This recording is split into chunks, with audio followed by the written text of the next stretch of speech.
Welcome to Tech Ascent, the podcast where we dive into the trends, strategies, and success stories that are shaping the tech landscape as we know it today.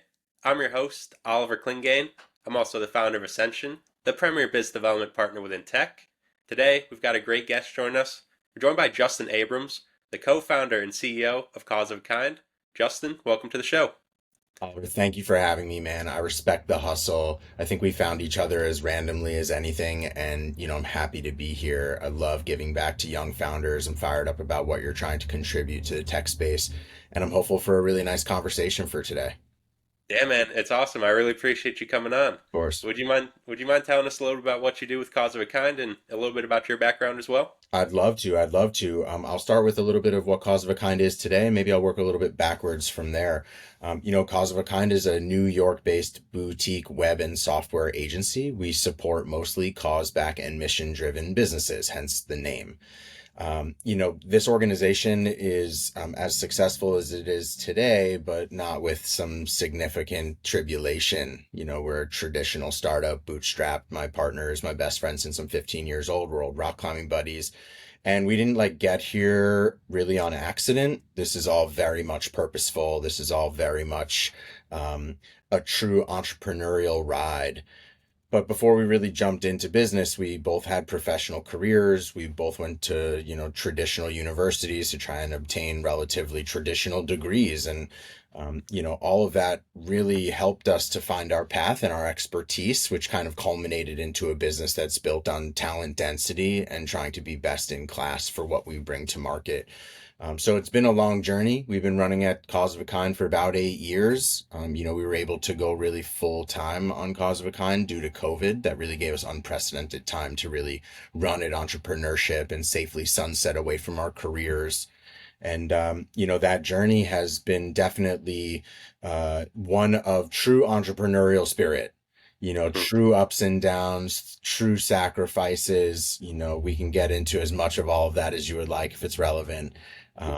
But happy to say that today Cause of a Kind employs a heck of a staff. Everybody is as local as we can possibly get. Um, and forward to extraordinary for Cause of a Kind, as I like to say. No, it's an awesome journey, it sounds like so far.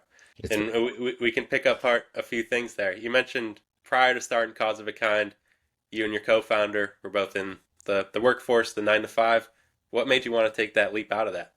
it's a really good question because I'm of an entrepreneurial family. I often say I'm from like 7 generations of entrepreneurship. So it really wasn't a matter of when I was going to become an independent business owner. It was, for what reason, for what pursuit.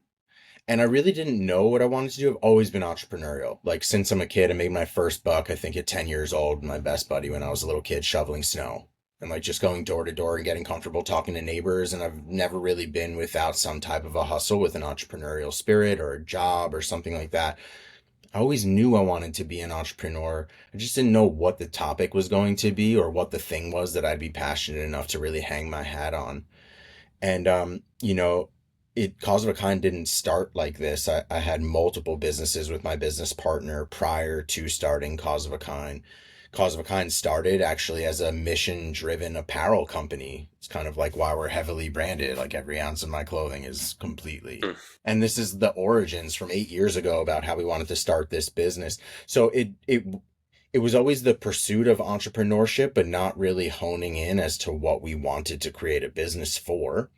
And I think, probably somewhere in like the 6 year ago range of our 8 year journey with Cause of a Kind, we got really serious with taking our skill sets to market. So I'm a traditional marketer, traditional salesman, traditional client services. That's my career. And he's traditional technologist, full stack engineer, architect, master of the web. And so we really started to take those skill sets seriously and started to just bring on small clients and little website work and, just things that we could do while we were moonlighting against our careers. And that's really where we just fully went all in on the web and software specifically. And I think it was just kind of playing to your strengths. And I think that's a really strong point for entrepreneurs, especially in tech. I see lots and lots of entrepreneurs, lots of bootstrapping founders come through Cause of a Kind. We run a startup studio, and the story is always very familiar. It's the need to try, the need to like build something. And the ones that are really successful are the ones that can build and break and iterate fast and not take it personally and just take that no as, an opportunity to find the next thing. And that's always me. I'm always looking for like the next experiment, and Cause of a Kind for me is an opportunity to continuously evolve and try new things and be one big experimental ground, which is really exciting for us for today. Hmm. Yeah, it's a little bit.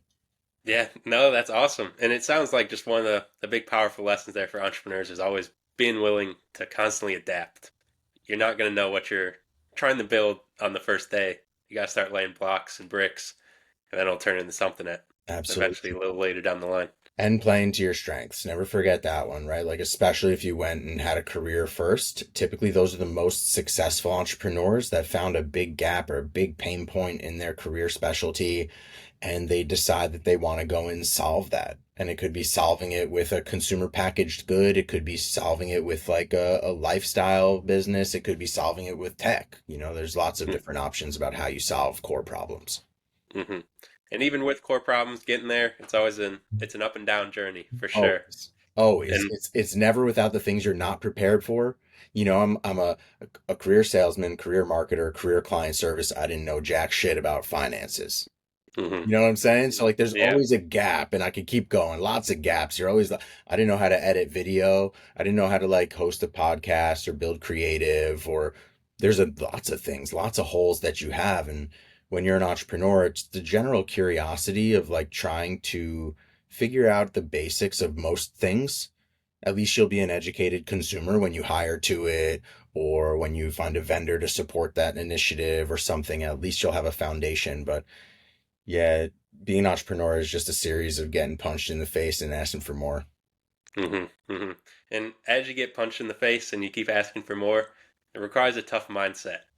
How has your mindset developed from day one of starting Cause of a Kind to where it is now? That's a big topic for me. I often refer to my bulletproof mindset, but it hasn't come without, it's struggles. I'm very lucky to not have a battle with mental health. I'm pretty lucky. I have my fair share of things like anxiety. I definitely have a little bit of stage fright, despite my extroverted personality and my seeking of the sunlight, let's call it. I definitely don't struggle significantly with mental health. So there's an asterisk there because I'm very much empathetic to those founders and entrepreneurs that do have to battle significantly with mental health. That's just an added layer. For me, I have developed a series of skills as a salesman, and especially within client services and the retention teams of large enterprise technology companies. You develop this long haul mentality. Like whatever happens today, the fruit of that you don't realize for such a long time.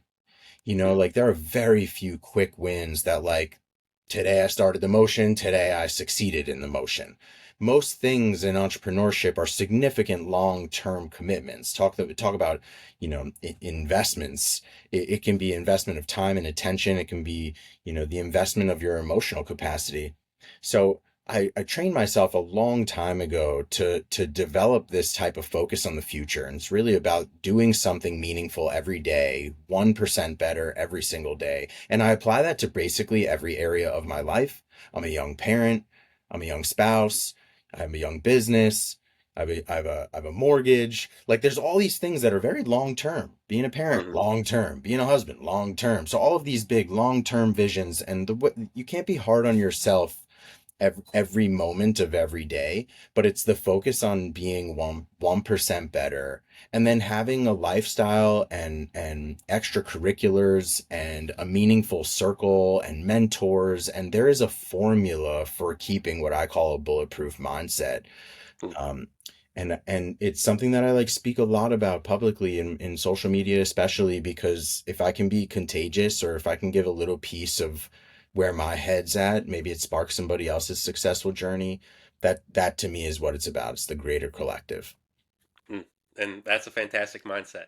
That mindset, the bulletproof mindset, it's all great. And I especially love the point 1% better each day compounds over a long enough time. It turns into something great. Sure does. It's And absolutely true. and with that, congratulations on being a young spouse, young Thanks so father. much. And Thanks so much. I guess we can build off of that. Being a co-founder, being a CEO, business, there's a lot that goes into it. How do you manage that work life balance being in such a Yeah. growing company? The balance is really actually quite interesting. The it doesn't really just happen. Like I had a willingness to kind of nuke my previous life. I was like the traditional 9 to 5 into New York City from Long Island, like the absolute classic commuter nightmare. Like if you're not from here, you have the heebie-jeebies about the commute and the experience that I did for Hmm. 14 years before deciding to have a total lifestyle change. It doesn't just happen. Like I had a pretty clear idea of what I wanted from my life, and I was really lucky, both health wise and with the use of time, that COVID really allowed me and my family to blossom and to make decisions that like you might not have been able to make outside of that, like let's call it 18 to 24 month climate. So I was forced home. I probably wouldn't have stopped traveling. My job required me to spend north of 200 days a year on a plane traveling to customers. That was just the nature of my role. Probably wouldn't have stopped doing that. That was like some of the best times of my career. Um, but COVID really forced us home and forced us into the nuclear experience. And what else are you going to do? There was really no activities to go and run. There was limited familial experiences that you could have. You weren't going on vacations. People were just kind of home and building the nest and kind of taking care of the other things that were important in life. So for me, that was really a catapulting opportunity that I'm very, very aware of and continue to compound and grow and refine. And I don't take it for granted at all. And there are some days that I wish that there was, traditional cause of a kind HQ and my local team that is still remote could come to on a regular cadence and we can build that, person to person camaraderie. But then there are other days where the flexibility, the ability to be available as a parent, the ability to be right in my own home and participate in my kid and on a daily minute to minute basis, like those have become truly valuable and truly important to me. I also think that resonates heavily for our corporate culture. I think that resonates heavily with our customers. They're very much aware that we're real human beings and that we do this type of model. Hmm. And I think that it's become part of, our brand story and the position that we're in and running an incredibly lean organization where every dollar goes back to effort and output. It doesn't go to overhead and unnecessary expenses. And it is all part of this big formula that makes us an attractive organization to partner with and work for and continue to pursue. Hmm. But that all that balance of like lifestyle and family and business and all of those different pursuits, it is my normal. I don't even feel like there's a balance or out of balance or struggle or anything like that. This is life. Like this is my normal life, and it has just become. Hmm. No, fantastic. And it's weird how life works in mysterious ways. To go from that 9 to 5, traveling 200 days a year, to now building a successful business from home. It's weird how things work out. And they sure do always. And with that, I'm sure you might not be the only person that started a business in this space, Justin, during COVID. And because it's a competitive space in general, that web and software agency space, Of course. it's pretty competitive on its own. What does the competitive landscape look like for you now? You know what? I probably get some heat for this, but I operate completely with blinders on. I'm one of one. I run a one of one organization. My partnership is one of one. My team is one of one. Someone come prove me wrong, please. So I'm in a battle against myself. How many people can I network with? How many people can I reach? How many people can I impact? How many people know about me and the brand and our portfolio and the work that we do and the people that we meet and all of the things that we put together as far as our brand awareness and competitive packaging and all the things that we do to try and promote ourselves is all for one thing, and that's just awareness. I'm not trying to compete with any other agency on the planet. If other agencies would wake up and realize that we're all stronger together, that would probably be the world's largest competitive advantage, is to all combine together. Think more like, unions versus free unions. Hmm. And like the goal is for me to make as many relationships as I possibly can. I'm quite confident that I have one of the strongest engineering teams on the planet working for me. The people that work for me are engineers that used to work at the most competent technology organizations, but I offer such a lifestyle and such a brand culture that you're just not able to get if you're working for X company on that project for 7 years straight and you never have creative outlet. So Hmm. I become a very attractive organization for talent. The talent density in my business is extraordinary. And what we aim to do is be an asset to other agencies. So I don't really look at anybody as as a competitor. I look at everybody as a potential business partner. Call it a referral source or an affiliate, a champion, an ambassador, whatever, however you want to label these types of partnerships. But when one has true conviction over what they have built and what they are capable of doing, how could you possibly even be concerned with competition at all? If I lose a customer to another agency, it's a full analysis about what we did wrong. It has nothing to do with what that agency is doing or how they positioned themselves or whatever. It's I didn't nurture that customer experience properly or I Hmm. missed something. It's never due to error. That just can't be part of the equation. This is software. There's always going to be a problem. This is the web. There's always going to be something that happens. No, every single website on planet Earth has had a problem once or twice. It's just how it goes.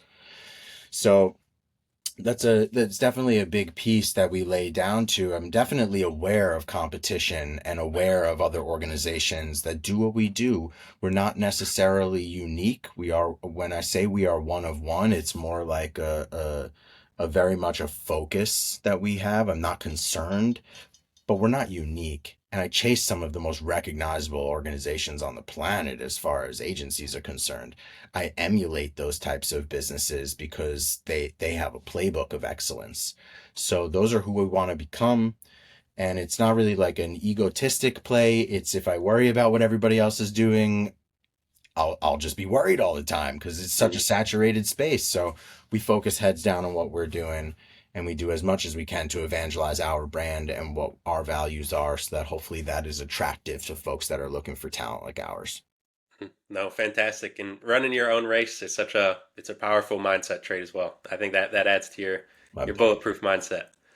And that's something a lot of entrepreneurs, founders of they can be young, old, they can be have been in the space for a while. A lot of people get caught up in that kind of comparison game. But you've always got to kind of look around. If you look to your left, there's people that are behind you. Look to your right, there's people that are so far ahead of you you can't even see them. Is that something you learned along the way? Is that something you've always had of staying in your own lane, running your own race? you know what? Like I said, I come from seven generations of entrepreneurship, I like to say. I don't even know if that's true. I say it because as we go back in our family tree, there's an entrepreneur in there somewhere. So what I was always taught, my mom's an entrepreneur. Both my grandparents were entrepreneurs on my mom's side. Um, there was always this hyper focus. My grandmother was an interior designer. That's pretty much a commoditized trade at this point, and she was running her business for 50, 60 years. So that's a commoditized skill set. My grandfather was an importer of rubber and cotton and like raw material that supports the economy. That's relatively commoditized. Lots of competition in the import space. Just think about that. Mm. My mom is in fine art and she's an interior designer herself. That's a highly saturated competitive space. So I grew up with this like focus on your own game. There's a competitor every angle you could possibly imagine, but the goal is to make yourself as durable as possible, to make the business that you run based on honesty and based on output and based on excellence and based on quality, all these different factors that make it so that when you do get a customer, retention is the name of the game. I want to keep you a client for as long as I possibly can and nurture that relationship. Of course, it's about growth, but what better way to grow than referral in a service-based business? That referral is worth its weight in gold. So yeah, you could be worried about competitors, but you're not going to get a referral to a competitor. So you Mm, can't really worry about that. If that's happening, you're not nurturing your clients enough. So I was always very much kind of drilled to like focus on the food that's on your plate kind of hmm mentality. You know, control what is within your ability to control. If you have a competitor that is so bullish that they're like cold calling or door knocking or like showing up with cookies at your executive's office, well, maybe you got to do better yourself. Maybe you got hmm to level up, like just use that as a piece of learning opportunity. I was always very much watching how my family members were operating their businesses, and it was never a concern about who's coming to take their lunch. They were always very confident in the service that they were pursuing. No, that's a gem. And Justin, I appreciate you sharing so many gems about what it takes, the characteristics needed, the mindset needed to be a successful entrepreneur. Looking forward with Cause of a Kind, what's on the horizon? What's the missions? What's the goals? So Cause of a Kind is heavily focused on brand marketing and brand presence. Um, while I am a career marketer and I'm focused on all of that as far as our lead generation strategy and our inbound nurturing and our client services model and all of that good stuff, I'm really very much focused on brand awareness and creating a community that is aware of what we do and the excellent work that we put out into the world. So much of my pursuits are really similar to yours and what you're doing. I'm super psyched for you that you're kicking off a podcast and trying to create like an omni-channel approach to content distribution and trying to get thoughts together from other leaders. And I very much do the same thing with our Strictly from Nowhere podcast. You know, I focus very much on the founder story and their zero to market journey. Tell me about the earliest days of your struggle, not necessarily about the success for today, because I'm looking for the formula. I'm looking for the way that business operators get themselves from nothing to something. So to me, being as much of a brand evangelist as I possibly can, you know, we contribute to the progress of the web substantially. We're as much web architects as we are engineers and developers. And the goal for us is to create incredibly meaningful momentum, especially in progressive places. You know, talk about the age of AI. That's like in every single project that we use. It's in everybody's IDE as an engineer. You know, everybody is participating in this motion forward, and that's really important for us. But it's also super important for me to be a master of what came before. It's a big piece of our organization is modernization of legacy technology. That's a big piece too, to be known to be able to be as nimble in the forefront, but also as dependable in the legacy. And that's something that I really want to be known for, is the ability to solve any technology problem that comes our way. It's something that's really meaningful to us and something we really just are excited by. We're very much focused in that mission driven and cause back arena. I don't think enough technology companies really put that on their back. We're not a non for profit. I'm not a B corporation, but I aim to partner with as many of those as I can every year. I aim to partner with mission driven and cause back businesses. However, you can create a dotted line in your organization to some type of mission focus or social good or environmental sustainability or I love all of that, man. That's such an impactful way of using technology to help organizations achieve their mission is a maniacal focus of mine. I want to be known for that incredibly.